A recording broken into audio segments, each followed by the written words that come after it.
बच्चों को डिप्रेशन नहीं होता, हाँ। सिर्फ बड़ों को डिप्रेशन होता है। Mental illness is not a choice but recovery is. Therapy सिर्फ अमीर लोगों के लिए है। सुसाइड एक सॉल्यूशन है, बट एक सॉल्यूशन नहीं, एक स्ट्रगल है फैमिली के लिए, परिवार के लिए, उनके क्लोज वंस के लिए, जो फिर उसके बाद में सफर करना चालू करते हैं। एंड उसी सपने के पीछे फिर पूरा एनर्जी मैंने लगाया था। Hello and welcome to the another episode of the G talk show. मैं हूं आपका होस्ट और दोस्त गौरव। आज लेकर के आया हूं एक और इंटरेस्टिंग टॉपिक, एक बहुत ही इंटरेस्टिंग एंड एक्सपीरियंस गेस्ट के साथ में।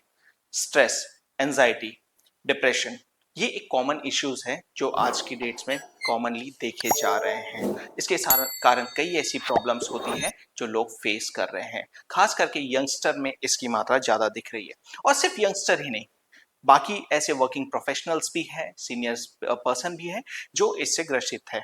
कई ऐसी चीजें हैं जो हमें पता नहीं होती, या हम डिफरेंशिएट नहीं कर पाते कि स्ट्रेस क्या है, एंजाइटी क्या है और डिप्रेशन क्या है। इन्हीं विषयों पे बात करने के लिए हमारे साथ है आज डॉक्टर स्नेहा शर्मा मैम, जो साइकेट्रिस्ट है एंड स्नेहमन हॉस्पिटल की डायरेक्टर है। Welcome to the show ma'am. Hello.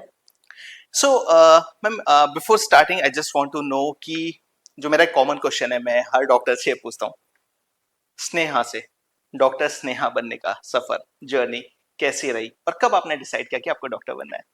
कहीं ना कहीं बचपन से ही एक थॉट था, लाइक मैं क्लियर कट टाइमलाइन नहीं बता सकती हूँ कि हाँ ये वो समय था जब सडनली मुझे रियलाइज हुआ कि मुझे डॉक्टर बनना है। जी।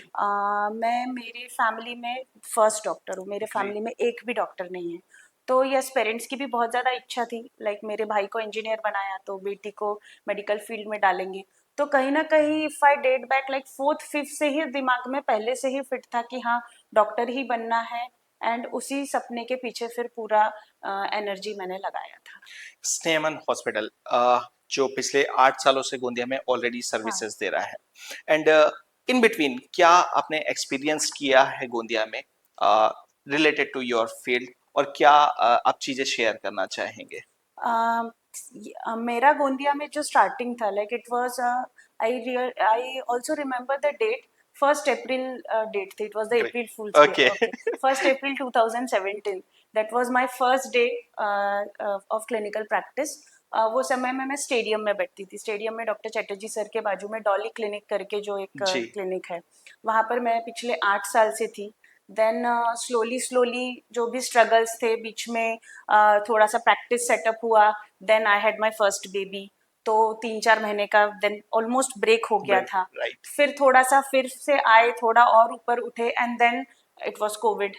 Covid hmm. में again, and in COVID I was pregnant for the second time. Okay. तो उस समय में भी काफी लॉस हुआ, तो बहुत ज्यादा अप्स एंड डाउन्स देखे हैं कि प्रैक्टिस को बिल्डअप किया, then went back to zero. ऐसा ऑलमोस्ट 2 या 3 बार मेरे साथ हुआ है कि 2-3 महीने का ब्रेक हो जाने की वजह से लिटरली नंबर्स एकदम जीरो हो जाते थे, and then I bounce back again. Great. फिर अभी पिछले 4-5 महीनों से हमने ये हमारा नया सेटअप बनाया है। जी। तो अभी 4-5 महीनों से यहाँ शिफ्ट हुए हैं। मैम, आज का जो पॉडकास्ट होगा, हम एक बहुत ही जनरल लैंग्वेज में, हाँ। वर्नाकुलर के साथ में, और एक ऐसा पॉडकास्ट करेंगे कि लोगों को बहुत इजीली चीजें समझ में आए। हम लोग जो टर्म है साइकेट्रिस्ट, ये बहुत बार सुनते हैं। न्यूरो साइकेट्रिस्ट, ये सेम ही है या कुछ डिफरेंस है इसमें? द थिंग इज, क्या होता है, साइकेट्री और न्यूरोलॉजी जी। दोनों में एक बहुत ज्यादा ओवरलैप होता है। ओके। साइकेट्री बीमारियां जो रहती है उन्हें हमारी भाषा में फंक्शनल बीमारियां कहते अच्छा। हैं, एंड जो न्यूरोलॉजिकल बीमारियां होती है उन्हें ऑर्गेनिक बीमारियां कहते जी। हैं। तो अब ये मैंने मेडिकल टर्म्स में बताया, मैं सिंपल टर्म्स में बताती जी। हूँ। सो फंक्शनल मीन्स फंक्शन में प्रॉब्लम है, ओके। कोई भी स्ट्रक्चर में प्रॉब्लम नहीं है। जी। जैसे इफ न्यूरोलॉजिकल चीजें अपन बोलेंगे, ऑर्गेनिक चीजें बोलेंगे, तो कहीं पर ब्लड क्लॉट हो गया है, जी। कहीं पे कौन सी एरिया को ब्लड सप्लाई नहीं हो रहा है, ओके। कहीं ट्यूमर हो गया है, कोई स्वेलिंग आ गई है, तो ये सारे ऑर्गेनिक कंडीशंस आते हैं, जी। है ना। एंड जहां पर कोई भी ऑर्गेनिसिटी नहीं है, कोई भी लीजन नहीं है, कोई भी स्ट्रक्चर नहीं है, स्ट्रक्चरल एबनॉर्मेलिटी नहीं है, वहां पर फंक्शनल ये देखा जाता है, जो कि साइकेट्री में आता है। तो ओके। बहुत ज्यादा ओवरलैप रहता है, इसीलिए बहुत सारे साइकेट्रिस्ट आपने देखे होंगे जो न्यूरो साइकेट्री वर्ड को कंबाइन करके यूज करते जी। हैं। हम एक थोड़ा सा लाइटर वर्जन के ऊपर में अगर बात करें, अगर मेंटल हेल्थ को किसी फिल्मी डायलॉग से जोड़ना है, हम्म। आप उसे कौन से डायलॉग से कनेक्ट करना चाहेंगे? एज सच एक फिल्मी डायलॉग पे पूरा तो मैं मेंटल हेल्थ का नहीं बता सकती हूँ। जी। एक एक डायलॉग है जो अभी इंस्टाग्राम पे बहुत ज्यादा चल रहा है, एक एक रील बहुत ज्यादा चल रही है, परिणीति चोपड़ा की हंसी तो फंसी वाली मूवी हाँ। में। तो शी सेज मैं पिल्स खाती हूँ, मुझे सेंसेशंस होते हैं, सेंसेशंस होते हैं, right. And the hero ask की एंड पिल्स उन्हें कंट्रोल करती है, एंड द हीरो बोलता है कि किस टाइप के sensation, and that reel is that sensation, जैसे गुदगुदाहट, फुटफुटाहट। So that is the one thing I can relate. But एक स्पेसिफिक डायलॉग से बेटर मैं ये बोलना चाहूंगी कि even in Hollywood as well as Bollywood बहुत सारी अच्छी अच्छी फिल्म्स बनी है। जैसे मेंटल इलनेस के बारे में अभी इतना ज्यादा अवेयरनेस नहीं है नहीं है, पब्लिक में, राइट। तो बहुत अच्छी अच्छी फिल्म्स बनी है कि जिसमें साइकेट्री डिसऑर्डर्स को अच्छी तरह से बताया गया राइट। है। कुछ एग्जांपल्स जैसे मैं दूंगी, अगर बॉलीवुड में तो डियर जिंदगी एक मूवी आई थी आलिया बिल्कुल। भट्ट की, जिसमें जी। उन्होंने थेरेपी को थेरेपी बहुत को, ज्यादा या प्रमोट किया था, मेंटल इलनेस को बहुत ज्यादा जी। प्रमोट किया था। देन एक भूल भुलैया मूवी है जी। जिसमें dissociative personality disorder, right. Dissociative disorder को दिखाया गया है। बाकी कुछ मूवीज अगर बोलोगे तो अगेन हंसी हंसी तो फंसी में हंसी तो फिर, एंजाइटी राइट। दिया है। माय नेम इज खान में जी। एस्पर्जस सिंड्रोम रहता है शाहरुख खान राइट। को। देन उसके अलावा वी कैन से देखे तो हिच की, तारे जमीन पर तारे काइंड जमीन ऑफ, पर पे राइट, इज, डिसलेक्सिया है। देन छिछोरे मूवी, एंड अगर तमाशा मूवी देखा जाए तो एज सच डिसऑर्डर नहीं है, बट दिखाया गया है कि कैसे वो स्ट्रगल्स को, जैसे जो प्रेशर होता है कुछ बन जाने का, जो प्रेशर होता है उसको जी। कैसे हैंडल कर रहे हैं। Right. Then Kartik calling Kartik movie जी। में भी स्किजोफ्रेनिया राइट। बताया गया है। मराठी में अगर मैं बोलूँ तो एक देवराई करके बहुत ब्यूटीफुल मूवी है जिसमें स्किजोफ्रेनिया को दिखाया गया है कि कैसे एक पर्सन स्किजोफ्रेनिया का कैसे स्ट्रगल करता है और एक्चुअल उसके माइंड में क्या चलता रहता है। राइट। देन हॉलीवुड में बोलूँ तो we have Shutter Island, Silver Linings Playbook करके या एक मूवी है जिसमें जी, बहुत अच्छे बिल्कुल। से दिया है, ब्यूटीफुल माइंड। एक आई एम सैम करके मूवी है जिसमें ऑटिज्म को बहुत अच्छे से दिखाया गया है, जिसका एक हिंदी रीमेक भी बना है, मैं ऐसा ही हूँ, जिसमें अजय हाँ। देवगन को ऑटिज्म दिखाया राइट। गया है। तो काफी सारी मूवीज है जिसमें बहुत अच्छी तरह से मेंटल जो इलनेस आप को कनेक्ट दिखाया गया करना है। यस चाहेंगे, राइट। यस। मैम, मूवीज की बात चल रही है और जनरली अगर हम देखते हैं तो आजकल पेशेंट ना दो प्रकार के हो गए हैं। एक पेशेंट होता है एक नॉर्मल पेशेंट, एक पेशेंट होता है गूगल वाला पेशेंट। ओके। तो जो गूगल में सारी चीजें रिसर्च करके आता है, कई सारी मिसलीडिंग इन्फॉर्मेशन या कई सारी चीजें अपने साथ कैरी करके आता है, ऐसा कोई एक्सपीरियंस हो, गूगल एक्सपीरियंस वाला पेशेंट आपके पास में आया है जो प्रॉब्लम कुछ और है, एक्सप्लेन कुछ और है और समझ कुछ और रहा है? हाँ होता है। जैसे क्या होता है, पेशेंट मेरे पास आता है एंड देन आई आस्क क्या तकलीफ है, तो ही विल डायरेक्टली से मुझे ओसीडी है। तो मैं ओके। पूछती हूँ ओके, तुम मुझे बोल रहे हो कि तुम्हें ओसीडी है, अब तुम मुझे बताओ कि तुम्हें क्या हो रहा है जिसको तुम ओसीडी करके राइट। बता रहे हो। So basically what they will do is they will Google all the हाँ। सिम्टम्स। फिर उसमें क्या होता है, साइकेट्री अगर आप पढ़ोगे जी। तो जब आप सारे डिसऑर्डर्स पढ़ोगे तो कहीं ना कहीं एक दो सिम्टम आप अपने आप में भी मैच, रिलेट राइट। करोगे ही। तो कहीं ना कहीं वो ओवर रीडिंग करते हैं, देन मेडिकेशंस को रीड करेंगे, देन उसके साइड इफेक्ट्स को रीड जी। करेंगे, एंड देन उस टाइप से वो गूगल करके आके फिर राइट। बताते हैं कि मुझे ये हो रहा है या वो हो रहा है, जिसमें काफी बार गलत भी होता है। राइट। बहुत बार मतलब ऐसा देखा गया कि लोग जब गूगल या किसी भी चीज में रिसर्च करते हैं तो नेगेटिव क्वेश्चन ज्यादा उठाने की कोशिश करते हैं कि वो मैच करने की कोशिश, अरे यार ये भी हो रहा है वो भी हो रहा है, पता नहीं मतलब उन क्यों ऐसा नेगेटिव पॉइंट्स के ऊपर में ज्यादा कॉन्सेंट्रेशन होता है उनका। ऑब्वियसली ऐसा ही रहेगा ना, क्योंकि ह्यूमन साइकोलॉजी वैसी रहती है। राइट। एक एग्जांपल दूंगी, आपने सुना होगा कि एक टीचर ब्लैक बोर्ड पे 9 का टेबल लिखती है, जिसमें वो 9 1 आर 9 पूरा कंप्लीट लिखती है एंड 9 9 आर 83 लिख देती है। Right. And then the teacher ask कि तुमको इसमें क्या गलत दिख रहा हम्म। है, तो सारे स्टूडेंट्स कि तुम्हें इस टेबल में क्या दिख रहा है, राइट। तो सारे स्टूडेंट्स क्या पॉइंट आउट करते हैं, 9 9 आर इज नॉट 83। हम्म। यहाँ पर किसी ने भी ये चीज को नहीं देखा कि बाकी के 9 सही स्टेप्स थे, सही, सिर्फ राइट। जो गलत था राइट। उसी चीज को हाईलाइट हुआ है। तो ऐसा ही होता है, नेगेटिव चीज को ही उठाया जाता है और उसी पे फोकस दिया जाता है। राइट। साइकेट्रिस्ट, ये आपका कैसे एक इंटरेस्ट डेवलप हुआ है इस फील्ड के ऊपर में? साइकेट्री को लेकर ऐसा कोई इंटरेस्ट नहीं था पहले से कि मुझे जी। साइकेट्री करना है, या फिर ऐसा भी नहीं था कि नहीं करना है। It was neutral in my mind. But एक चीज थी, जब मैं मेरे लिए एक पीजी डिग्री चूज कर रही थी, एक स्पेशलिटी चूज कर रही थी, तो कहीं ना कहीं मुझे थोड़ा नॉन इमरजेंसी फील्ड चाहिए था, okay. In which I can have time for my family. तो उस चक्कर में साइकेट्री मिला and I was like let's go for it, and then उसमें इंटरेस्ट डेवलप हो गया। ग्रेट। मैम जब अब हम नेक्स्ट सेगमेंट की तरफ बात करें एंड डिप्रेशन एंड जो एंजाइटी के ऊपर में बात करते हैं, सो सैडनेस एंड डिप्रेशन, क्या ये दोनों टर्म अलग अलग हैं या कहीं कनेक्टेड हैं? सैडनेस और एक्चुअली जो क्लिनिकल डिप्रेशन बोलते हैं, जी। जिसको एक्चुअल में ट्रीटमेंट का जरूरत होता है, हम्म। तो दोनों को अगर डिफरेंशिएट करना चाहोगे तो मैं एक ही वर्ड बोलना चाहूंगी, एंड दैट इज परवेजिवनेस। ओके। कि सैडनेस जो होती है वो तो सब में रहेगी। जी। मैं अभी अगर कोई सैड खबर सुन लूंगी तो even I will be sad, it is a emotion, it hmm. Will last for some time and eventually it will go away. Hmm. But if it is pervasive, the term is pervasive, अगर वो continuously रह रहा है, weeks हो गए, months हो गए, और वो सैडनेस अगर परसिस्ट कर रहा है along with the other science of clinical depression, जी। तो that is the time we say it is clinical okay. Depression. And जब डिप्रेशन की बात करते हैं तो कई बार ये होता है कि हम लोग को ये फील होता है कि क्या डॉक्टर से कंसल्ट करना चाहिए? अगर ऐसी सिचुएशंस है तो कौन से ऐसे पॉइंट है अगर मैं वो फेस कर रहा हूँ तब मुझे डॉक्टर के पास जाना चाहिए या बाकी नॉर्मल है? डिप्रेशन की बात यदि करें तो यदि आपको लग रहा है कि कंटिन्यूअसली 2 हफ्ते से ज्यादा समय बीत गया है, कि ओके। आपको दिन के ऑलमोस्ट सभी समय में लो मूड रह रहा है, उदासीनता रह रही है, जी। आपको थकावट अनुभव हो रहा है, loss of interest in your daily hmm. Activities लग रहा है, आपकी स्लीपिंग और ईटिंग हैबिट्स चेंज हो गई, या तो आप बहुत ज्यादा सो रहे हो या आप सो ही नहीं रहे हो, या जी। तो आप बहुत ज्यादा खा रहे हो या फिर खाने में से इंटरेस्ट चला गया है, हम्म। देन नेगेटिव आइडियाज आ रहे हैं, गिल्ट आइडियाज आ रहे हैं, सुसाइडल थॉट्स आ रहे हैं, जी। 2 हफ्ते से ज्यादा अगर आपको लग रहा है ये कंटिन्यूअसली चल रहे हैं, हम्म। एंड ये आपके डेली फंक्शनल एक्टिविटीज को हैम्पर कर रहा है, okay. So that is the time I would say कि yes it is depression and you should okay. Seek और डिप्रेशन हेल्प। की अगर बात करें तो डिप्रेशन का सही ट्रीटमेंट क्या है? क्या दवाइयों से या कोई और भी साधन है जिसके थ्रू? अब इट विल डिपेंड कि वो डिप्रेशन आया क्यों है। ओके। सिंपल लैंग्वेज में अगर बताना चाहूंगी तो 2 टाइप्स के डिप्रेशन रहेंगे, एक रहेगा एंडोजिनस, एक रहेगा एक्सोजिनस। हम्म। एक्सोजिनस वर्ड इटसेल्फ सेज कि वो किसी कारणवश हो रहा है, हम्म। किसी का ब्रेकअप हो गया एंड जी। He is depressed, somebody has lost a loved one and he is depressed, right. financial loss हो गया and he is depressed, so this is exogenous, there is a cause, you remove the cause, patient will be fine, जी। है ना। और endogenous जो होता है कि बिना किसी कारण, there is no cause, and बिना किसी कारणवश ब्रेन के जो केमिकल्स है, स्पेसिफिकली सेरोटोनिन का जो डेफिशिएंसी आ जाता है इन डिप्रेशन, यदि वो जी। हो रहा है तो that is the time upon endogenous depression बोलेंगे। तो depending upon what is this cause and what is the severity, treatment very करेगा।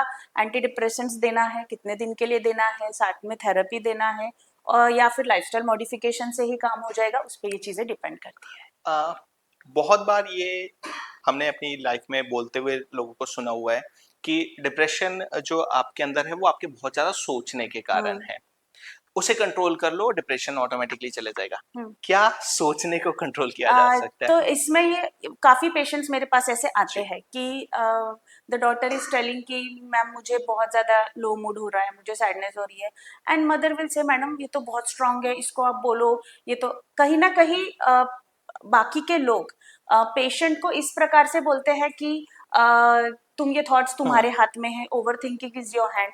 तो गौरव एक क्वेश्चन पूछूंगी, I tell you don't think about elephant, okay. What are you thinking about now? About I elephant. got elephant. Right. So that is the thing, है ना? Right. So it is something which cannot be controlled. ये बोलने की बातें हैं कि ये सब तुम्हारे हाथ में है, तुम उन थॉट्स को कंट्रोल कर सकते हो हम्म। या ओवर थिंकिंग को कंट्रोल कर सकते हो, but actually it is not possible. Okay. Stress और डिप्रेशन की जब हम बात करें मैम तो कई बार ये होता है कि ये प्रेशर कहीं और से आता है कि या तो पीयर प्रेशर है, यस। फैमिली का प्रेशर है या किसी और चीज का है, किसी चीज को देख करके आ रहा है बहुत सारी आज, क्योंकि अभी जो वी कैन से अभी जो हम लाइफ जी रहे हैं यहाँ पे कंपैरिजन आ रहा है और comparison and competition. Competition, right. So ये बहुत ज्यादा चीजें बढ़ रही है।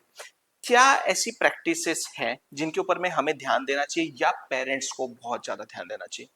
क्या होता है, पेरेंटल प्रेशर बहुत ज्यादा आता है, लाइक जी। अगर किसी का बच्चा बहुत अच्छा परफॉर्म कर रहा है राइट। तो पेरेंट्स विल एक्सपेक्ट कि नहीं हमारे बच्चे ने भी अच्छा स्पेशली करना चाहिए। मैं थोड़ा सा सॉरी हाँ। मैं इंटरप्ट कर रहा हूँ क्योंकि अभी 4 तारीख को ही जो नीट की एग्जाम हुई यस। है, राइट। और अभी इस बार जो पेपर था बहुत टफ था, यस। इसके बाद में बहुत सारे बच्चे प्रेशर में, उसके यस। ऊपर में थोड़ा सा। तो अभी बेसिकली एक इंडियन एजुकेशन सिस्टम के बारे में एक बहुत ज्यादा एक रील या एक मीम आती है कि Indian education system is like एक मछली, एक मंकी और एक टाइगर को राइट, खड़ा कर दिया है and they are asking everybody to climb the tree. Climb the tree. तो ये वाला जो चीज है कि पेरेंट्स के भी तरफ से एक प्रेशर बिल्डअप हो जाता है कि अरे उसका बच्चा डॉक्टर बन रहा है तो मेरे जी, बच्चे ने भी करना चाहिए, उसका बच्चा यदि बैडमिंटन में नेशनल लेवल पे जा रहा है तो मेरे बच्चे ने भी जाना चाहिए। तो कहीं ना कहीं ये प्रेशर बहुत ज्यादा होता है, जिस वजह से भी अभी ये वाली चीजें प्रेशर बिल्डअप हो रहा है और स्ट्रेस की वजह से डिप्रेसिव डिसऑर्डर्स बढ़ रहा है। राइट। डिप्रेशन में एक और जो कॉमन चीजें देखी जाती है वो पैनिक अटैक्स। यस, ये पैनिक अटैक्स किस कारण से होते हैं और ये क्या क्लिनिकल होते हैं या हमें इसे किस वे में लेना चाहिए? actually panic attacks is a sign of anxiety, not depression. Okay. And panic attack is one episode sudden intense anxiety, बहुत ज्यादा एंजाइटी हो जाएगी hmm. Without any provocation, without any cause बहुत ज्यादा एंजाइटी होंगी। यूजुअली जो पेशेंट्स डिस्क्राइब करते हैं वो अटैक को, दैट जी। अटैक एज दिल की धड़कन तेज हो जाना, हम्म। यहाँ पर भारी भारी लगना, सडन वोमिटिंग। सांस लेने में तकलीफ होना, हाथ पैर ढीले लगना, पसीना छूटना, जी। सोमैटिक सिम्टम्स, ये सारे सिम्टम्स आते हैं पैनिक अटैक के अंदर। ओके। ये तो अभी तक के जो हम डिप्रेशन और एंजाइटी और इन चीज़ों के ऊपर में बात कर रहे थे। किड्स से रिलेटेड भी मैम बहुत सारी चीज़ें हैं जिनके ऊपर में हम डिस्कशन करेंगे और बहुत सारे ऐसे क्वेश्चन हैं जो डिप्रेशन से रिलेटेड बात करेंगे। लेकिन जब अगर हम पेरेंटिंग स्टार्ट कर रहे हैं बचपन से अगर बात करें तो कौन सी ऐसे पॉइंट है जो पेरेंट्स को मिस नहीं करना चाहिए और उनको इन चीज़ों का ध्यान रखना चाहिए कि आइदर चेक करने के लिए कि साइकोलॉजिकली सब ठीक चल रहा है और सारी चीजें हैं, तो कौन सी ऐसी प्रैक्टिस? पेरेंटिंग एक ऐसी चीज है कि I would say no parenting is perfect, right. And each and every parents they try कि हम, हर पेरेंट तो यही चाहता है कि वो अपने बेस्ट टू बच्चे के लिए बेस्ट। हाँ। बेस्ट टू बेस्ट दे रहा जी। है ना। भले ही अगर उसका कोई नेगेटिव जी। इम्पैक्ट आ रहा है, बट अल्टीमेटली यदि पेरेंट को पूछेंगे तो पेरेंट तो यही बोलेगा कि मैं तो मेरे चाइल्ड के लिए बेस्ट चाह रहा हूँ। Right.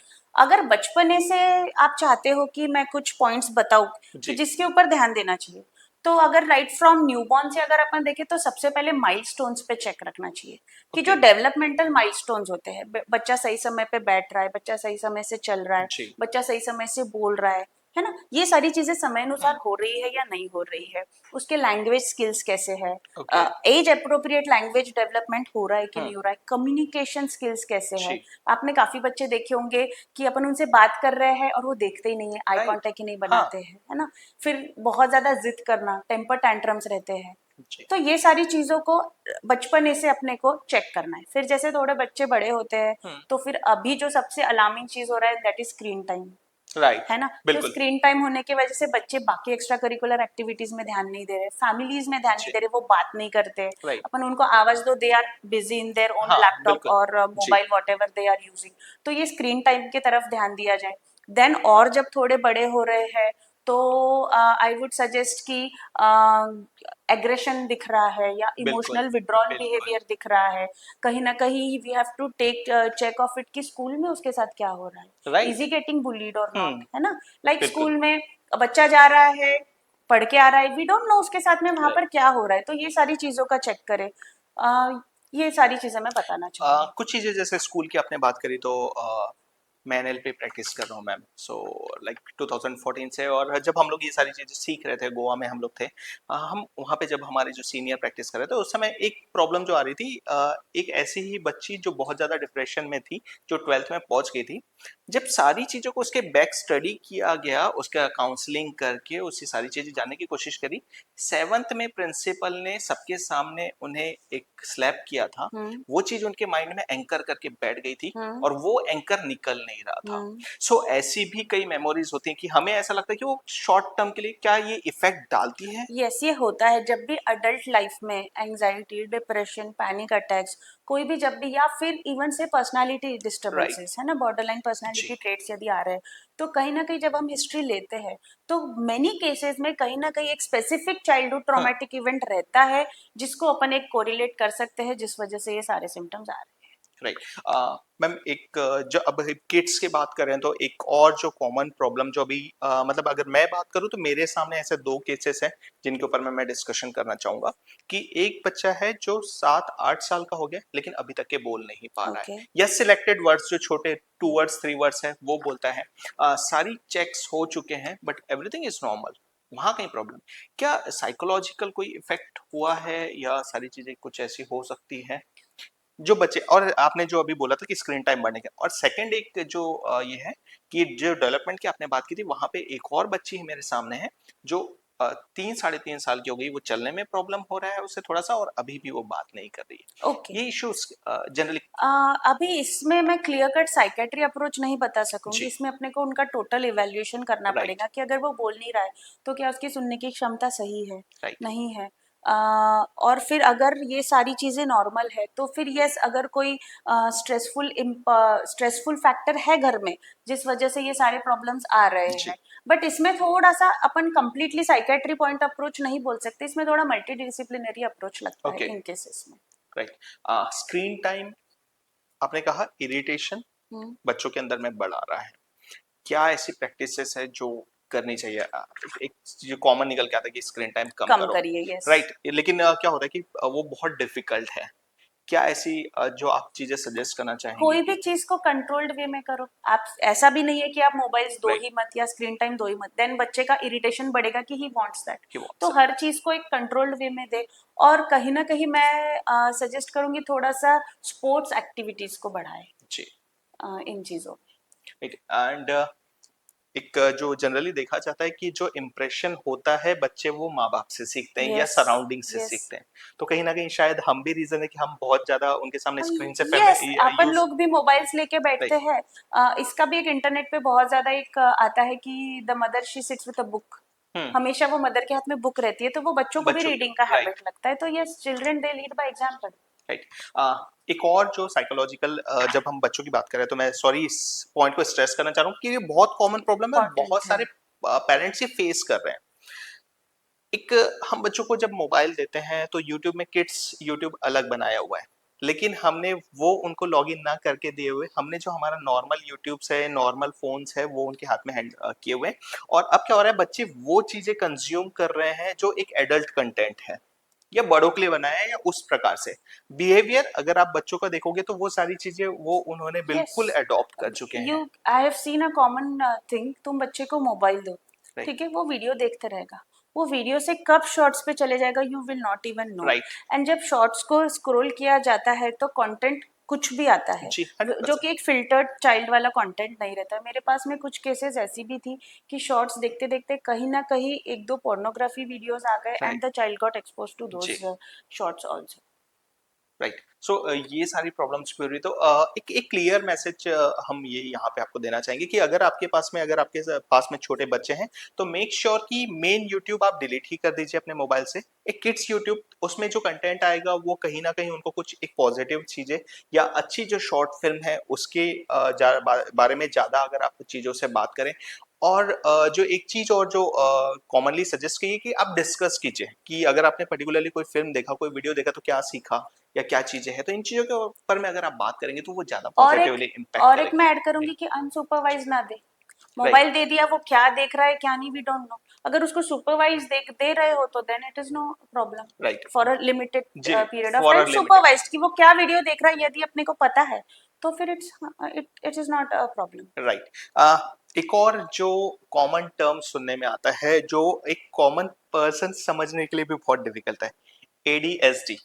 Okay. What, how do we pronounce it, और इसका क्या मतलब होता है, और ये किन चीजों? ADHD is basically attention deficit hyper activity okay. Disorder. इसके दो टर्म्स है, एक है अटेंशन डेफिसिट, एक है hyper activity disorder. Attention deficit, इन बच्चों में अटेंशन बोले तो ध्यान, जी। ध्यान केंद्रित करने की जो क्षमता रहती है वो उसमें कमतरता रहती है, ओके। कि वो एक जगह पर ध्यान केंद्रित करके काम नहीं कर सकते हैं। जी। एंड उसका बचा हुआ आधा टर्म है हाइपर एक्टिविटी डिसऑर्डर। तो ये अटेंशन डेफिसिट के साथ में उनमें हाइपर एक्टिविटी होती है, बहुत ज्यादा एक्टिविटी ज्यादा होती है। तो hyper activity along with inattentiveness combined is a term for ADHD। Okay. And इसको कैसे डिफरेंशिएट करें कि ये जो जितना ये अगर कर रहा है तो ये एक प्रॉपर ठीक है, और इसके लेवल के ऊपर अगर जा रहा है तो इसको फिर क्लिनिकल हेल्प की जरूरत है? ADHD में जैसे जो भी कॉमन पब्लिक है उन्हें इनअटेंटिवनेस तो ध्यान में नहीं आएगा, जी। उन्हें सिर्फ और सिर्फ हाइपर एक्टिविटी ध्यान में आएगी। ओके। तो हाइपर एक्टिविटी में उन्हें क्या दिखेगा कि हमारा बच्चा एक जगह बैठता नहीं है, जी। स्कूल से कंप्लेंट जाएंगी ये अपने प्लेस पे बैठता नहीं है। हम्म। देन क्योंकि उनमें इनअटेंटिवनेस रहता है, वो लोग ध्यान नहीं केंद्रित कर सकते, सो दे कैनॉट वेट, उनमें वो पेशेंस नहीं रहता जी। है। जैसे आप बच्चे को बोलेगे कि बैठ और एक पेज लिख, तो वो एक लाइन लिख के एंड गायब हो जाएंगे, Right. क्योंकि उनको एक ध्यान केंद्रित करके अटेंटिवली बैठ के कोई भी चीज करने में दिक्कत होती है। देन इन लोगों का एक रिस्क टेकिंग बिहेवियर होता है कि वो लोग डरते नहीं है कि हाँ टेबल है, मैं टेबल से नीचे कूद रहा कूद हूँ जाऊंगा। तो मुझे Right. कुछ होगा, या वो कुत्ता है मैं यदि उसे पत्थर मार रहा हूँ तो वो मुझे वो कुछ करेगा, तो इनको डर नहीं रहता है, रिस्क टेकिंग बिहेवियर रहता है। देन ये लोग अपने टर्न्स के लिए भी वेट नहीं कर सकते हैं। Okay. जैसे आप कहीं बाहर गए हैं, तुम्हारा टर्न है, they will not be able to wait for their turn.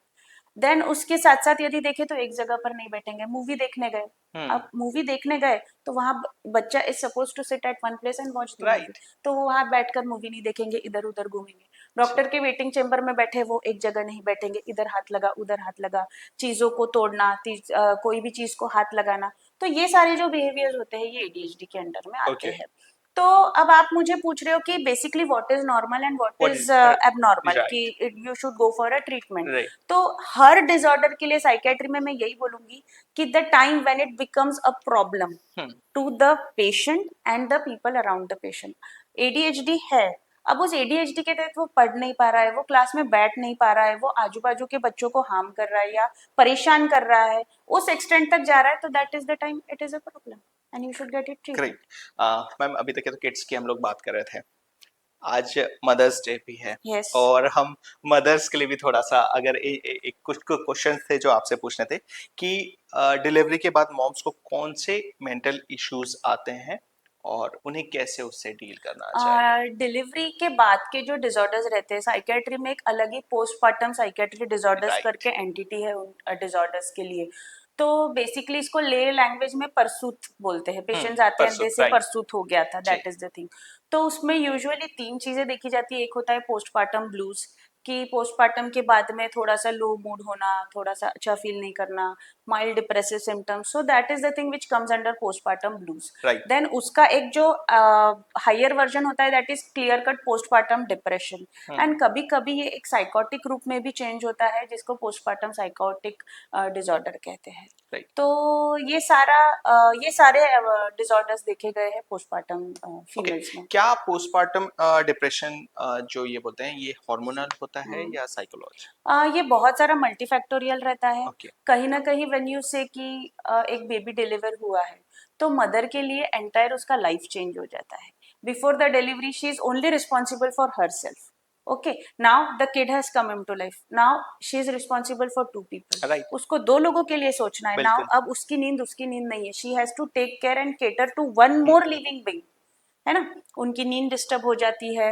Then जो भी डिलीवरी प्रोसेस होता है, if it is a caesarean section, even in normal delivery जो जी। पेन होता है, उसके बाद में जो मूड स्विंग्स होते हैं, ये सारी चीजें होती है अलॉन्ग विथ जो एनवायरमेंट उन्हें मिलता है ना।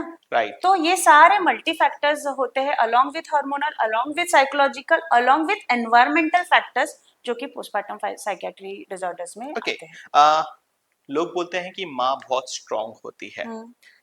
फैमिली का क्या बिहेवियर होना चाहिए उस समय, किस प्रकार के सपोर्ट की जरूरत होती है एक माँ को फैमिली की साइड से। मदर का अगर बोले तो मैं इसको थोड़ा सा इस वे में बोलूंगी कि जैसे if we differentiate between a male and a female, है ना। जी। तो कहीं ना कहीं क्या होता है, जैसे again I will ask you one more question. जी। गौरव, अभी तुम यहाँ बैठे हो, राइट। तो तुम मेरा इंटरव्यू ले रहे हो, तो what all things are going on in your mind? The questions and all the things की एक प्रॉपर वे में हम या कंडक्ट कि कर तुम पाए। यहाँ पर हो, राइट। दिस इज द बिल्कुल ओनली जी। Thought you are having. Okay, currently. Now I talk about my thing. जी। मेरे ब्रेन में क्या क्या चल हाँ। रहा है, मेरे brain, a female brain, what all right. Things goes on in a female brain.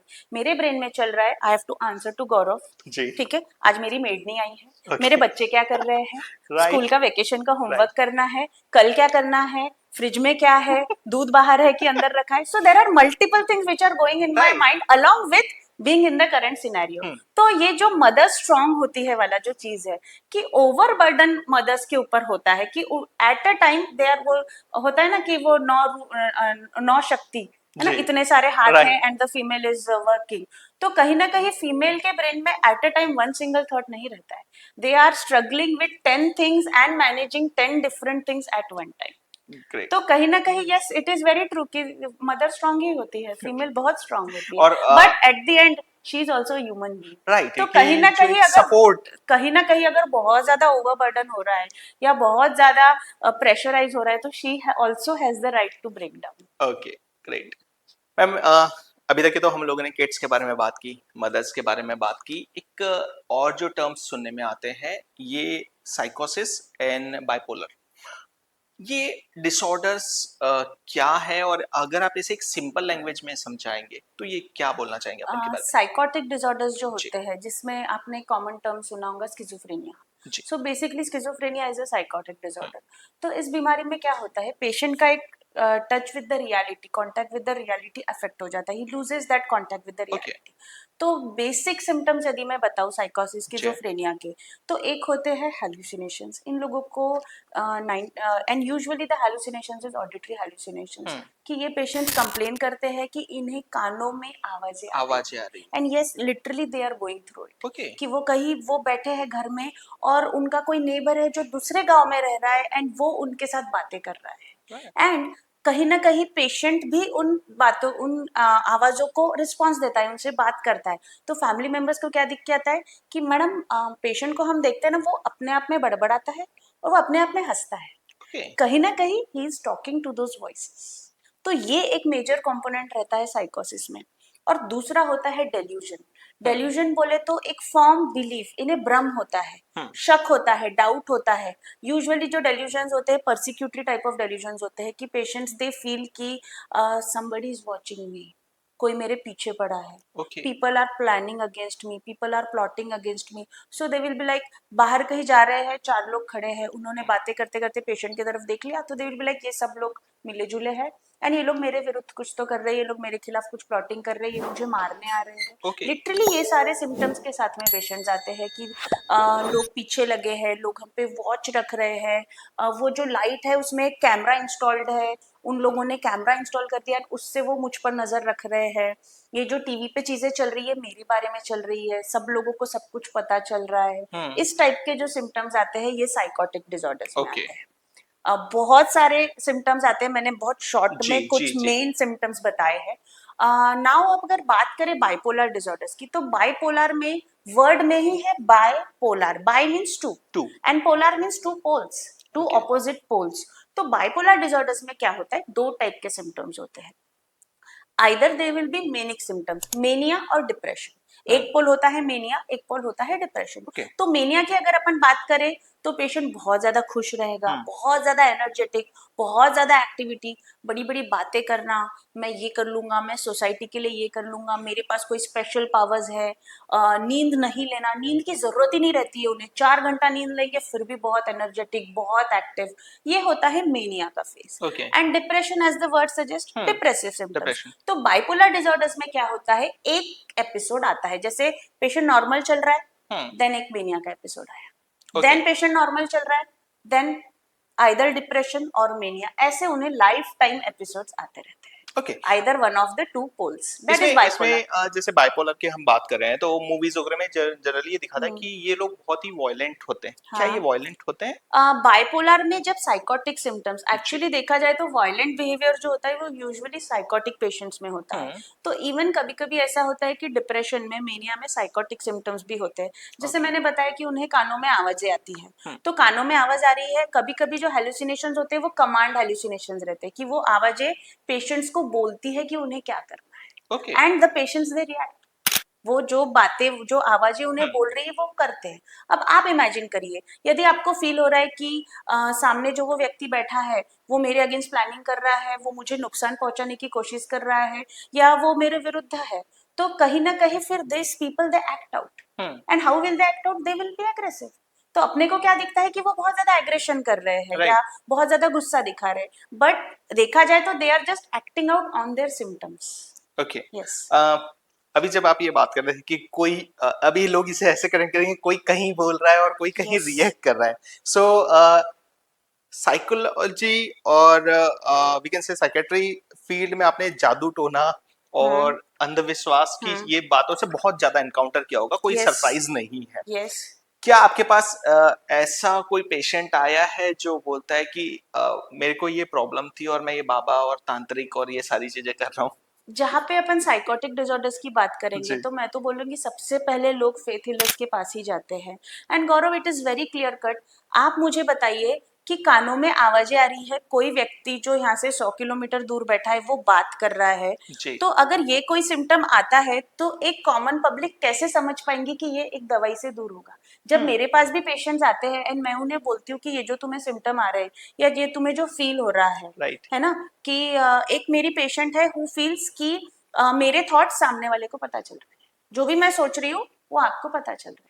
Okay and if I से कि ये जो सिम्टम्स है, ये जो कानों में आवाजें आ रही है, ये जो भ्रम हो रहा है, ये मैं एक दवाई से दूर कर दूंगी, हु विल बिलीव इट। तो कहीं ना कहीं अभी भी सोसाइटी में वही थिंकिंग है जी कि ये वाली जो बीमारियां है, से हेलुसिनेशंस हो रहे हैं, डेल्यूजन्स हो रहे हैं, तो ये वाला वो बोलते हैं कहीं बाहर का लग गया या बाहर का ऊपर लग का गया लग गया राइट टाइप्स का राइट ही राइट थिंकिंग रहता है। जी फर्स्ट थॉट जो आता है, एंड देन इसीलिए वो लोग सबसे पहले फेथ हीलर्स या जादू टोना या उसी ट्रीटमेंट के तरफ भागते हैं।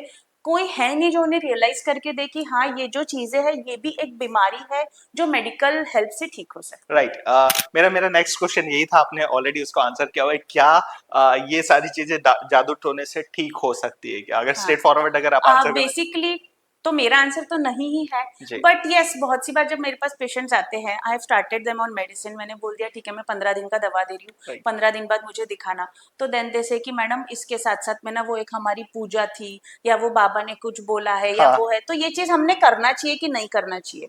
तो my usual answer to them is कि it is up to your faith, आपको करना है करो, बस आप ये ट्रीटमेंट बंद मत करो, आप ये ट्रीटमेंट लीजिए, उसके साथ में आपको जो करना है आप करिए। क्योंकि अगर मैं उन्हें क्लियर कट बोलूंगी कि ना डोंट करो डू तो शायद वो आपके पास आना बंद कर या देंगे। वो उस चीज को नहीं समझते, राइट क्योंकि कहीं ना कहीं उनको पेयर प्रेशर रहता है, लोग बोलते हैं नहीं ये ऐसा है ही नहीं, जी ये जो भी हो रहा है ऊपर का कहीं लगा है, बाहर का कहीं लगा है। जी then they will give examples, हमारे साथ ऐसा हुआ था उस समय में, वो बाबा ने हमने ये ठीक किया कर दिया राइट था। These all things are there. तो कंप्लीटली मैं नहीं बोलती हूँ कि मत करो, हाँ I just say it's up to your faith, आपको करना है करो, आपको नहीं करना है मत करो। क्योंकि कहीं ना बट कहीं आपको बैक ऑफ द माइंड ये पता है कि उनको वो साइकोलॉजिकली वो यस, दे चीजें दे हाँ they are going to do it, right. है ना। मेरा यही रहता है करना है करो, नहीं करना है मत करो, बट मेडिसिन कंटिन्यू रखो या ट्रीटमेंट कंटिन्यू रखो।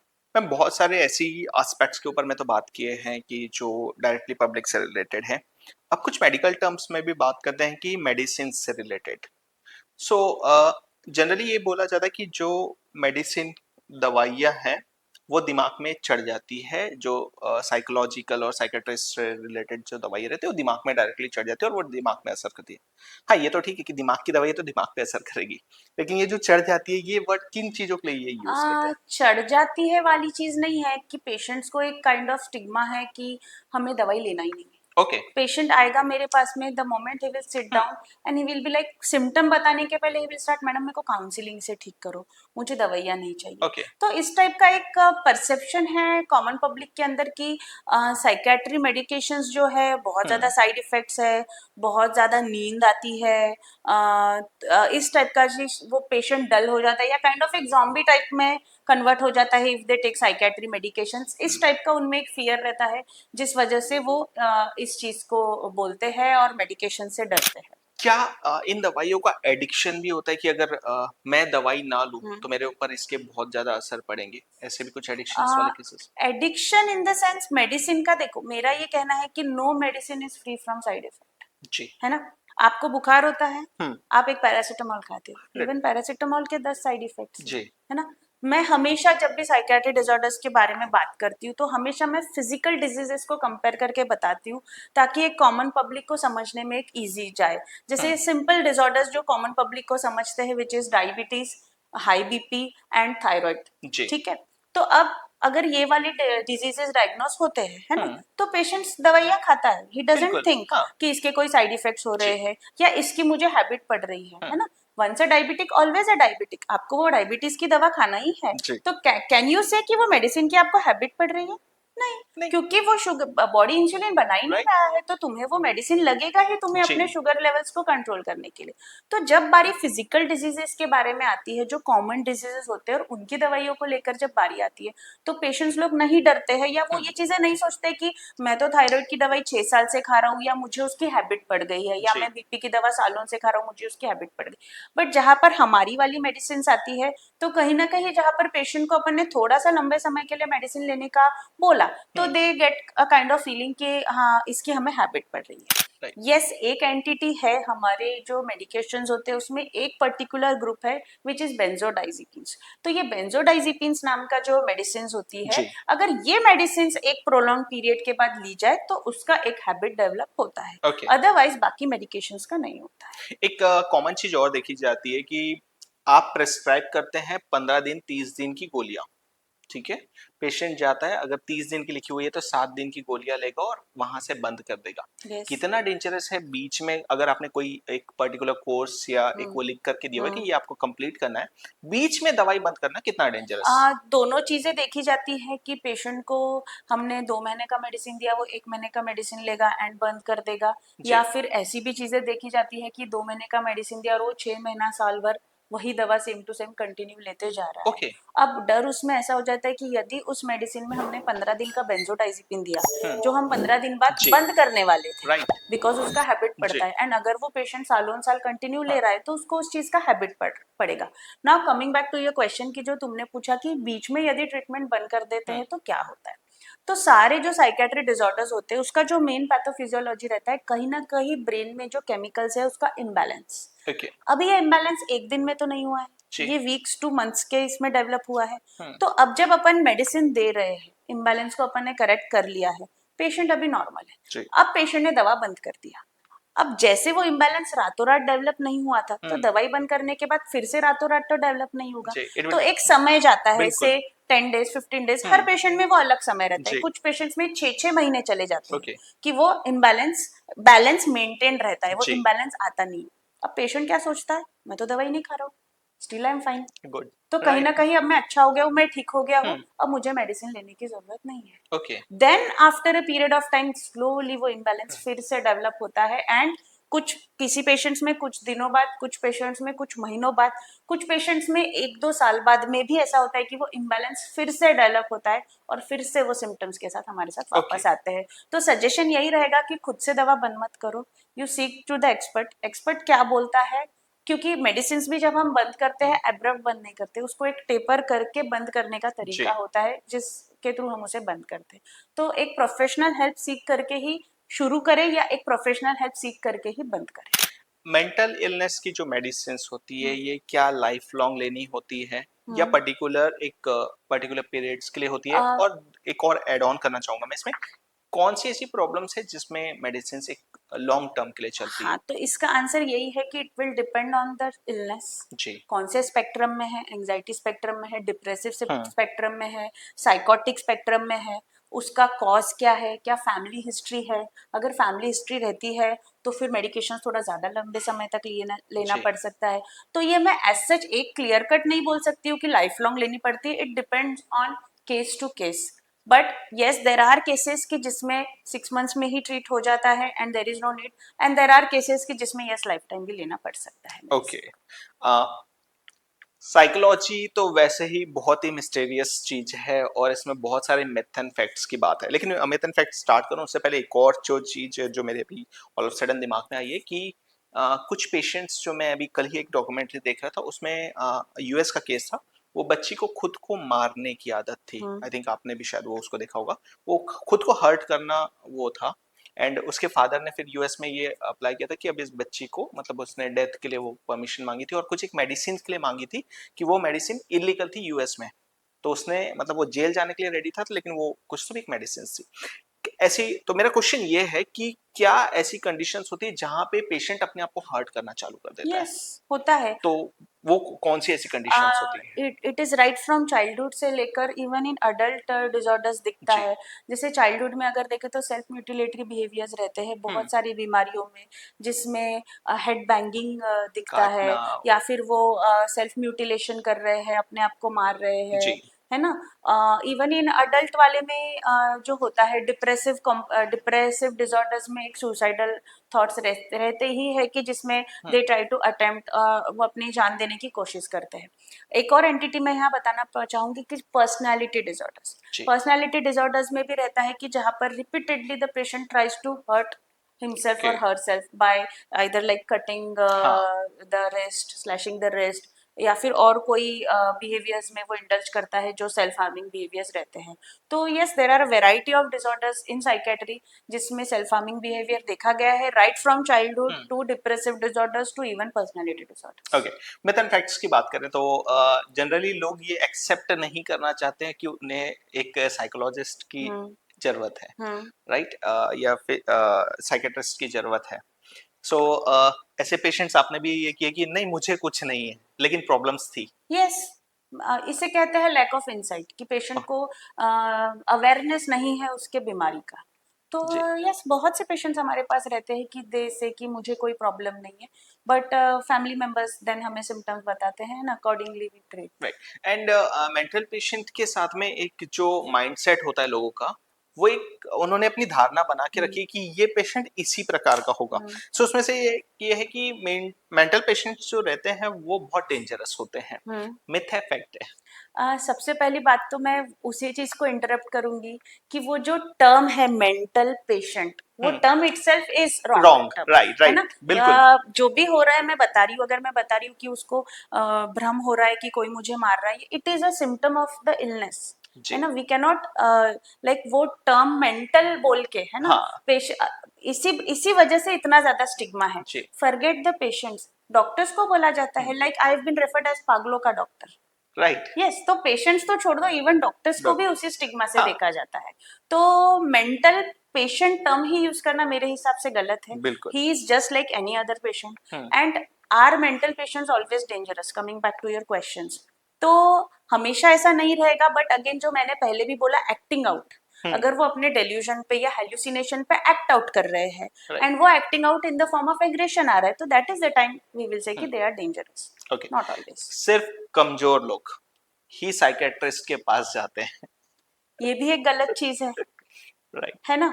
कमजोरी इन the sense, like I would again से कि हर इंसान is not perfect, eight the end of the day everybody is a human being, and अभी का जो जमाना चल रहा है जहाँ इतना ज्यादा स्ट्रेस है, इतना ज्यादा कंपटीशन है, तो कहीं ना कहीं ब्रेकडाउन्स महसूस करना is a normal part and parcel of the जी life.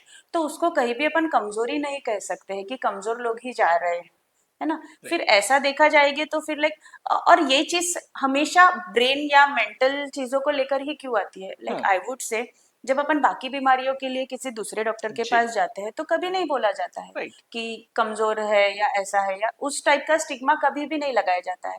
But when it comes to the mental wellbeing, जो सबसे ज्यादा इम्पोर्टेंट है इम्पोर्टेंट है, ना। राइट। लाइक आई वुड से अभी अगर किसी के पास कोई एक पैर नहीं है, still he will live a normal life. Right. एक हाथ नहीं है, जी एक आंख से अंधा है, still he will live a normal life. बिल्कुल। बट अगर ये स्टेबल नहीं है, अगर ये स्थिर नहीं है, और सब तो कुछ है तो और भी बाकी सारी चीजें भी उसको राइट। पूरे दुनिया के सब सुख सुविधा भी दे देंगे, तो he won't be able to enjoy the life. तो मेरा कहना है कि जहां पर जो सबसे इंपॉर्टेंट चीज है, right. The mental wellbeing, the brain, उसी को कहीं ना कहीं नेग्लेक्ट किया जाता है, एंड उसको कमजोरी का रूप या कुछ भी चीज बोल के नेग्लेक्ट करके उसके लिए ट्रीटमेंट लेने के लिए लोग आगे नहीं आते हैं। ओके। बच्चों को डिप्रेशन नहीं होता, हम्म सिर्फ बड़ों को डिप्रेशन होता है। मिथ नहीं, और ये फैक्ट? बिल्कुल गलत है। चाइल्डहुड डिप्रेशन एक एंटिटी है। ओके मैं बताना चाहूंगी कि एक स्टडी हुआ था साइकेट्री में लॉन्ग बैक, रेने स्पिक्स करके एक साइकेट्रिस्ट थी। जी तो 6 to 12 मंथ्स वाले बच्चों में उसने ये चीज नोटिस करी थी कि अगर उनको अपने मदर से थोड़ा प्रोलॉन्ग पीरियड के लिए सेपरेट कर रहे हैं, तो उनमें भी कहीं ना कहीं mood disturbances, excessive crime, withdrawn behaviour, या फिर उन्होंने फीडिंग लेने से ये करना रिजेक्ट कर रहे थे, ओके ये सारे सिम्टम्स देखे थे। तो उसने एक टर्म दिया था एनाक्लिटिक डिप्रेशन, जो बच्चों में 6 to 12 मंथ्स ऑफ एज के बच्चों में ओके जो एंटिटी उन्होंने ढूंढ के निकाली थी। तो राइट, 16 साल से नीचे अगर किसी भी बच्चे में होते हैं इस टाइप के बिहेवियर्स, तो yes, childhood depression is an entity, वो एक टर्म है सिम्टम्स में भी वेरी करेंगे। जी। Children they are not very much vocal, उनको नहीं समझ में आता है अपनी फीलिंग्स, वो अच्छी तरह से बता नहीं पाते। हम्म। एक बच्चा आके नहीं बोलेगा मुझे उदास हो रहा है, मुझे इंटरेस्ट नहीं आ रहा है, ऐसा। बच्चे का जो सिम्टम्स रहेंगे वो थोड़े से अलग रहेंगे, but yes, depression in childhood is an entity. Okay. Therapy सिर्फ अमीर लोगों के लिए है और एक कॉमन पर्सन नहीं करा सकता। ऐसा तो चीज, अब जैसे देखा जाए तो यस, थोड़ा जो भी साइकेट्रिक डिसऑर्डर्स होते हैं, जी। तो उसका दो टाइप में मैनेजमेंट होता है। एक ओके। होता है फार्मेकोथेरेपी, एक होता है साइकोथेरेपी। फार्मेकोथेरेपी इज दवाइयों से, है ना, hmm. So you take the medicine. साथ साथ में बहुत सारी थेरेपीज रहती है, जो बिहेवियरल थेरेपीज होती है। अभी देखा जाए तो as a psychiatrist, at my level, at my clinic level, मैं खुद भी थेरेपीज करती हूँ। बेसिक जो थेरेपीज होती है, से बिहेवियरल थेरेपीज या right. Exposure response hmm. Prevention, systematic desensitisation, जो भी हमारे इसमें थेरेपीज होती है, तो as and when required, even I am doing those therapies in my clinical practice. And मैं कोई उनसे कोई एक्स्ट्रा चार्जेस नहीं लेती हूँ, जो ओके। भी मेरा कंसल्टिंग चार्ज रहता है उसी में मैं उन्हें वो थेरेपी देती हूँ। तो ऐसा तो मैं नहीं बोलना चाहूंगी, बट यस, जो भी मेट्रो सिटीज में वगैरह जो साइकोथेरेपी सेशंस हो रहे हैं, तो यस, थोड़े से वो सेशन वाइज चार्ज होते हैं, थोड़ा हम्म। कॉस्टली होता है सो वो वो डिपेंड चीजें, करता है लोकेशन और depending on the right. Location, depending on the disorder, right. Depending on the person, ये सारी चीजों पे वो डिपेंड करता है। ग्रेट। ये तो बहुत सारे ऐसे मिथ और फैक्ट की अगर बात करें तो मैम एक पूरा एपिसोड ही करना पड़ेगा, क्योंकि यस। ये ऐसी चीज है कि बहुत सारे मिथ फैले हुए हैं और हमारा इंटेंशन भी यही था कि हम जितनी पॉजिटिव चीजें और एक करेक्ट इन्फॉर्मेशन लोगों तक पहुंचा पाए, उन चीजों के ऊपर मैं बात करेंगे। मैम अब बढ़ते बढ़ते हम अपने आखिरी सेगमेंट की तरफ है, जब हम कुछ और चीजें जो है, जो टेक अवेज की अगर हम बात करें तो हमारी ऑडियंस के लिए टॉपिक, तो आपके हिसाब से मेंटल हेल्थ के लिए 3 मोस्ट इंपॉर्टेंट फैक्ट क्या है और जो लिसनर्स को याद रखने चाहिए? सबसे पहला मैं बोलूँगी कि सपोज़ आपको कोई मेंटल प्रॉब्लम हो रहा है, कोई इलनेस हो रहा है, किसी सिम्पटम से आप बहुत ज़्यादा जूझ रहे हो, तो कहीं न कहीं व्हाट पीपल डू इज़, पहले वो कोशिश करते हैं कि वो खुद से उस चीज़ को कंट्रोल करें। तो जब ये बहुत ज़्यादा स्ट्रेस होता है, तो अपने ब्रेन का एक कंपेंसेटरी मैकेनिज़्म होता है कि जब ब्रेन बहुत ज़्यादा स्ट्रेस में होता है, तो वो एक हार्मोन रिलीज़ करता है, which is a stress hormone, and that is cortisol. तो राइट। जो भी पेशेंट स्ट्रेस्ड होते हैं, अगर कोई इलनेस है, ट्रीटमेंट नहीं ले रहे हैं, अपने आप में ही जूझ रहे हैं, कोशिश कर रहे हैं, कहीं ना कहीं सरवाइव करने की कोशिश कर रहे हैं, तो ये सारे लोग जो है वो एक हाइपर कॉर्टिसोलिज्म के स्टेट में रह रहे हैं। अब ये हाइपर कॉर्टिसोलिज्म का जो स्टेट है, वो अंदरूनी आपके बॉडी को, हर ऑर्गन सिस्टम को कहीं ना कहीं इफेक्ट पहुंचा रहा है, जो एविडेंट नहीं है टू द नेकेड राइट। आई। तो फर्स्ट मैसेज मेरा यही रहेगा कि आप जो कोशिश कर रहे हो कि नहीं, मैंने खुद से काबू कर लिया, या मैंने खुद से मैं करने का कोशिश करता हूँ, तो कहीं ना कहीं अंदर में कॉर्टिसोल लेवल्स बहुत ज्यादा है, आप एक हाइपर कॉर्टिसोलिज्म के स्टेट में रह रहे हो। तो उतना ये ना करके आप आगे आइए, ट्रीटमेंट सीख करिए। सेकेंड मेरा यही बोलना रहेगा कि जितने भी साइकेट्रिक डिसऑर्डर्स है, they are just like other physical disorders. जैसे अपन बाकी फिजिकल डिसऑर्डर्स के लिए ट्रीटमेंट लेने को जी। जाते हैं, उसी प्रकार से इन डिसऑर्डर्स का भी अपन ने ट्रीटमेंट लेना चाहिए, और उसको रिलेटेड जो भी स्टिग्मा है, उस चीज को हटाना चाहिए। राइट। एंड थर्ड, जो मैंने पहले सेगमेंट में भी एक चीज में ये बोला है कि the most important organ is this, that's this is the right. Most important, and this is the most neglected. Right. तो ये एक मैं थर्ड चीज बोलना चाहूंगी कि seek help when ever needed. Right. Ma'am एक बहुत ही इम्पोर्टेंट पॉइंट है जो हर बार ना लोग मिस कर जाते हैं या उन चीजों के ऊपर में बात नहीं करते हैं, कि एक जो मैन होता है हम्म। वो बहुत सारी प्रॉब्लम्स से गुजर रहा होता है, हम्म। एंड बहुत सारी चीजें वो अंदर रखता है, क्योंकि ऐसा लगता है ना कि एक मैन है, वो अगर किसी से शेयर करेगा या किसी को बताएगा तो वो कमजोर हो जाएगा। आप उनके लिए क्या मैसेज देना चाहेंगे? लाइक यू वांट टू से कि जो अंदर ही अंदर स्ट्रगल राइट। कर रहा स्ट्रगल है। कर रहा है क्योंकि uh, बहुत सारी चीजों का प्रेशर है, चाहे वो बच्चों की पढ़ाई का हो, चाहे वो घर संभालने का हो, चाहे ईएमआई का हो, बहुत सारे प्रेशर से यस। गुजर रहा है। मैं एकदम शॉर्ट और क्रिस्प एक ही लाइन में बोलूंगी, और ये लाइन मेरे फाइल पे प्रिंटेड है, okay. Which says mental illness is not a choice but recovery is. Okay. Okay तो you if you are having mental illness it is not by your choice, but उस चीज से बाहर निकलना है कि नहीं निकालना है, that choice is in your hands. Right. So मैं एक ही लाइन में उससे बोलना चाहूंगी कि mental illness is not a choice, but yes recovery is your choice. बहुत ही एक इम्पॉर्टेंट मैम ने बात कही है कि जो मेंटल इलनेस है, जो प्रॉब्लम्स है, जो सारी चीज़ें वो हमारे पास है, लेकिन उसमें फंसे रहना है या उससे बाहर निकलना है ये टोटली हमारे हाथ में है। एंड कोशिश करनी चाहिए, क्योंकि आपका एक गलत स्टेप बहुत सारी चीज़ों के ऊपर में प्रॉब्लम क्रिएट कर सकता है, आपकी फैमिली के ऊपर में प्रॉब्लम क्रिएट कर सकता है। हमने कई ऐसे देखे हैं कि जिनको लगता है कि शायद सुसाइड एक सॉल्यूशन है, बट एक सॉल्यूशन नहीं, एक स्ट्रगल है फैमिली के लिए, परिवार के लिए, उनके क्लोज वंस के लिए, जो फिर उसके बाद में सफ़र करना चालू करते हैं। सो किसी भी ऐसे स्टेप से अगर आप उठाना चाह रहे हैं, तो एक नियरेस्ट जो आपको काउंसलिंग से और बाकी चीज़ों हेल्प कर सकते हैं, जो आपकी बातें सुन सकते हैं, आपको उनसे ज़रूर कांटेक्ट करना चाहिए, उनसे ज़रूर मिलना चाहिए, क्योंकि आपकी लाइफ सिर्फ आपके लिए नहीं, लेकिन आपके घर वालों के लिए, आपके क्लोज वंस के लिए भी बहुत इंपॉर्टेंट है। एंड अब हम अगर बात करेंगे कि जब हम गोंदिया की बात कर रहे हैं, और यहाँ पे हमारे पास में ये अपॉर्चुनिटी कि स्नेहा मैम हमारे पास यहाँ पे अवेलेबल है। सो स्नेहा मैम, एक बार फिर से मैं ये जानना चाहूंगा कि अगर गोंदिया के लोग आपसे मिलना चाहते हैं या आपसे बात करना चाहते हैं, काउंसलिंग लेना चाहते हैं, तो उनके लिए आप क्या मैसेज देना चाहेंगे? तो रही बात, अगर आप मेरा हेल्प चाहते हो तो मैं जो मेरा क्लिनिक है स्नेहमन क्लिनिक, जो विजयनगर में शेंडे पेट्रोल पंप के एग्जैक्टली अपोजिट में है, वहाँ पर मंडे टू सैटरडे अवेलेबल हूँ. ओके। 1 PM ऑनवर्ड्स में अवेलेबल रहती हूँ up till 6 PM in the evening. तो डेली मैं अवेलेबल रहती हूँ. बट यस अगर आप अपॉइंटमेंट लेके आना चाह रहे हो यदि, तो एक नंबर है 7447757556. ये नंबर पे आप कॉल करके अपॉइंटमेंट लेकर आ सकते हैं, विजिट कर सकते हैं. जो भी प्रॉब्लम्स है वी कैन डिस्कस. देन जरूरी नहीं है अगर आप आ रहे हो तो कहीं ना कहीं मेडिसिन स्टार्ट हो ही जाएगा, वो मेडिसिन के साइड इफेक्ट्स आ ही जाएंगे, या फिर सालों साल वो दवाई लेना पड़ेगा. That is not a rule. Depending on क्या प्रॉब्लम है, क्या चीज है, उसको लेकर देन डिस्कस करके we can come to a point कि मेडिसिन लेना है या बिना मेडिसिन से ही ठीक हो जाएगा, या फिर कितने दिन मेडिसिन लेना है. तो जस्ट एक वो चीज मन में ना बिठा ले कि दवाई शुरू हो जाएगी, या फिर हम वहां जा रहे हैं तो हम एक पागल पेशेंट लेबल हो जाएंगे. वो चीज दिमाग से हटाकर हेल्प सीख करें. देन जो भी चीज होती है accordingly we can help you. वाह, ग्रेट। और ये एक बहुत ही अच्छी बात है, अगर आप अपनी मेंटल हेल्थ के ऊपर में अगर आप थोड़ा सा ध्यान दे रहे हैं, उन चीज़ों को आप पॉलिश करने की कोशिश कर रहे हैं, उन चीज़ों पे बेटर वे में वर्क करने की कोशिश कर रहे हैं, तो ज़रूर आपको कंसल्ट करना चाहिए। अगर आप किसी भी ऐसी आपको लगता है कि आपको स्नेहा मैम हेल्प कर पाएंगे, तो ज़रूर उनसे आके आप लोगों को मिलना चाहिए। थैंक यू सो मच कि आपने एपिसोड यहाँ तक के देखा, and I am damn sure कि स्नेहा मैम के आंसरों से आप बिल्कुल कनेक्ट कर पा रहे होंगे, क्योंकि बहुत सारी चीज़ों के ऊपर में आपने मेंटल हेल्थ के ऊपर में, जादू टोना के ऊपर में, फैक्ट्स के ऊपर में, मिथ के ऊपर में, और बहुत सारी चीज़ों के ऊपर में हमारा डिस्कशन हुआ, जो आपको आपके सवालों के जवाब दे पाया होगा। और अगर किसी भी प्रकार का क्वेश्चन मार्क है, तो स्नेहा मैम हमारी हेल्प के लिए अवेलेबल है।